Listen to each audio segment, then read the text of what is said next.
Hello, this is Gundam UK, and this is work in progress number 5 for the Assault Suit Leynos. This is a 1/35th scale kit from Plum model. If you're wondering why I'm sounding a little bit bassy, it's because I have a terrible cold, but it's okay. I'm starting to recover. I have spent a whole day in bed and want to get back into action. So let's go over what we've done so far. So as you can see, there has been a little bit of progress. I have completed doing the panel lining now, and I've made some sub-assemblies. You can see here the arm. It's come out nice and sharp. No paint scratches or anything. It's gone surprisingly well, very smooth. Here is the torso. I've started applying some decals on here. See them here on the shoulders as well. Here's the backpack. I haven't put any decals on this yet, but it's got lovely sharp detail, which is all good. The only thing left to paint is these kind of toes on the feet, and the reason why these have been left to last is because, of course, it needs some seam line removal. So I have attached these final pieces here to this grey piece. I'm going to need to mask this off, sand this down, and then paint this up, and then hopefully that's all the painting or all the airbrushing completed. Same goes for the thighs. You can see here I've added some putty along the edges here. Oh no, I've missed one. Gonna have to do that next, and again I'm gonna have to put putty down, wait for it to dry, and then do some sanding, mask this off, and we're good to go. And of course, once everything has been given its base coat, I'm going to start applying some weathering, just some sort of light rusting, a bit of wear and tear here and there. Oh, actually, before that, I need to do some decals. Yes, yes, I've done decals on this one. So yeah, decals is the next step of the process, especially on these arms and the legs and all the other pieces. And then it's onto the weathering. So I'm going to get on with preparing these pieces now, and then we'll start doing some decals. Okay, so I'm going to apply some decals now to the arm piece, especially or particularly on the top of this cylinder that's mounted on the shoulder. I just want to put one single number decal on the top here. I think it'll be nice to sort of break up this this kind of high contrast area. So I'm going to get a white number decal. Let's pick a random number. It doesn't really need to make sense. It just needs to look good. So I'm probably going to go for let's go for number 4. We'll put number 4 here. So I have a sheet of decals here. These are X decal from Wave. It's just various numbers and warning decals. And what I'm going to do is I'm going to very carefully cut out my number 4.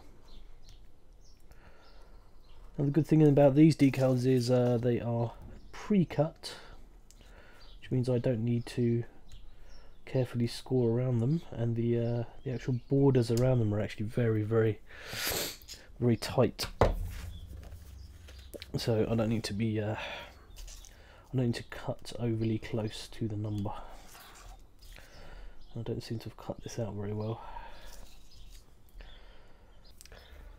And what I'm going to do is get my very trusty micro set and my micro sol to apply this decal.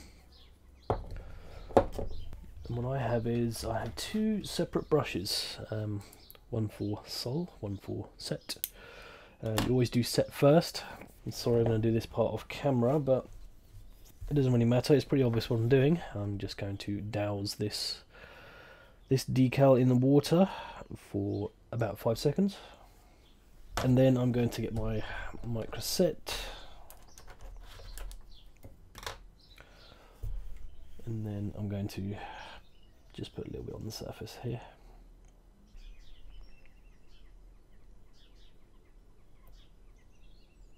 Are you going to come off yet? Are you ready? Here we go. We have some movement. Just move this on. Carefully get it on where I want it.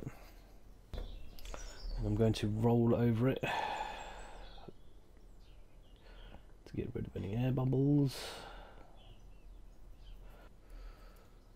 Yeah, you can still see a little bit of the checkered pattern through it, but that's okay. I think I'm alright with that. Let's move on to putting some decals here on the shoulder and on the arms. So that's about it for decaling, I think, on the arm. I didn't want to go too mad. I put one decal here, the number 4 of course. I put a little circular decal here, and I put one on the shoulder, just there, and another one here on the back of the forearm, just here. Again, I didn't really want to go mad, because, I don't know, I don't think this kit suits a lot of decals like Kotoki style, so just a few here and there I think will be enough. What I'm going to do now is that's been drying now for a little while, so I'm going to apply some microsol, just to briefly go over the top of these decals. Leave that to dry for a bit, and then I'm going to work on the rest of the parts. I've done a few more decals here on the backpack. Put this large LB symbol on here, and this kind of stripy pattern decal. A couple here close to the booster parts on the lower parts here. I'm just about to go over all of this again with some microsol, just to make sure it's all nicely applied to the surface.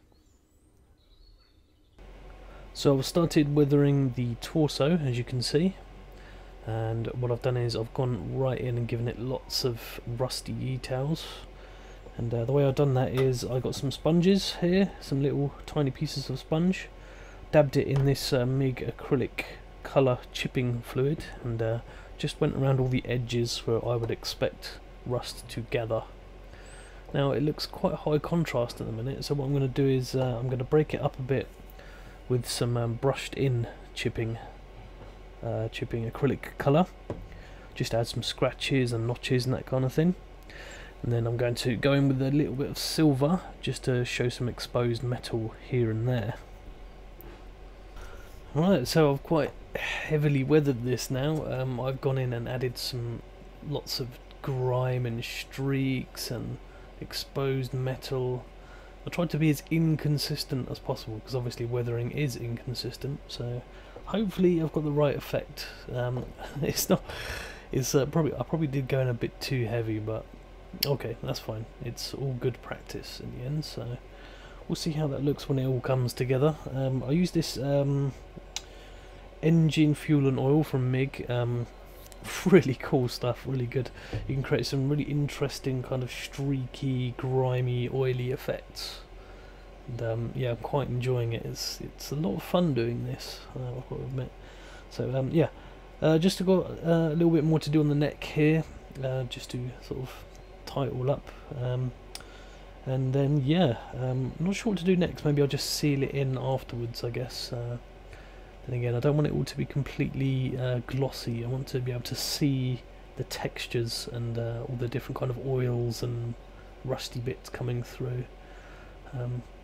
Hopefully I can get that effect, so let's carry on. So just to wrap up this work in progress video, I've just gone over the main weapon and dry brushed a little bit of silver all over it, just to kind of bring out the edges and to give it a kind of brushed metal effect. That's coming along quite nicely too. Thank you for watching, and I will see you again next time. Bye bye.